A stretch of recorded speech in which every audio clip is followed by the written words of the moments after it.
એમને છે ને એ પોતે ડેડિયાપાડાના નાગરિક નથી, એ પોતે હમણાં કોઈ પદ પર નથી, બરાબર. હમણાં લોકસભાની ચૂંટણી ગઈ છે, 4 જૂને રિઝલ્ટ આવશે ત્યારે જે તે વ્યક્તિ ચૂંટાય, હું ચૂંટાય કે એ ચૂંટાય.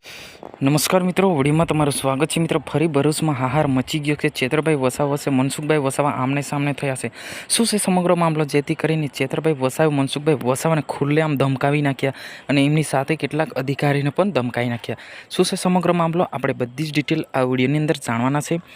વિડીયોને છેલ્લે સુધી જોજો અને ચેનલ પર નવા હો તો ચેનલને સબસ્ક્રાઈબ કરવાનું બિલકુલ ભૂલતા નહીં કે હાલ ચૂંટણીનો માહોલ ચાલતો હોય ત્યારે 4 જૂને કોણ બનશે વડાપ્રધાન એ પણ આપણે ચર્ચા કરવાના છે.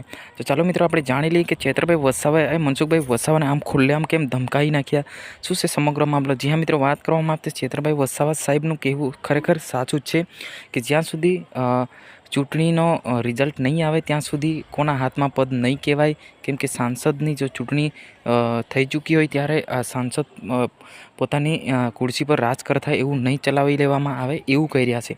શું છે ખરેખર ચેતરભાઈ વસાવા સાચું કહી રહ્યા છે એ તમારે કોમેન્ટ બોક્સમાં અવશ્ય જણાવવાનું કે જ્યાં મિત્રો, કેમ કે જો હાલ જો ચૂંટણી તો પૂર્ણ થઈ ગયેલી છે, પરંતુ જે જ્યાર સુધી ચૂંટણીનો રિઝલ્ટ નહીં આવે ત્યાં સુધી જે હોદ્દો છે, જે સાંસદનો હોદ્દો છે, એ કોઈના હાથમાં નહીં ગણી શકાય એવું કેવું છે ચેતરભાઈ વસાવાનું.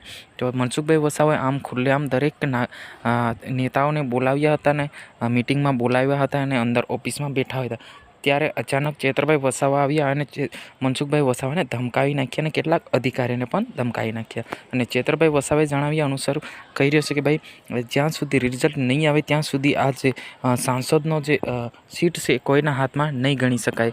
4 જૂને તમે જીતશો કે હું જીતશી, પરંતુ બંનેમાંથી કોઈની પણ આ સીટ હમણાં નહીં ગણી શકાય એવું કહી રહ્યા છે. જ્યાં મિત્રો સાચું કેવું છે કે ખોટું કેવું છે ચેતરભાઈ વસાવાનું એ અવશ્ય કોમેન્ટ બોક્સમાં અવશ્ય જણાવજો. જ્યાં મિત્રો, કેમ કે હાલ જો ચૂંટણી નહીં આવે ત્યાં સુધી અને ચૂંટણીનો રિઝલ્ટ નહીં આવે ત્યાં સુધી આ હોદ્દો કોઈના હાથમાં નહીં ગણી શકાય. જ્યાં મિત્રો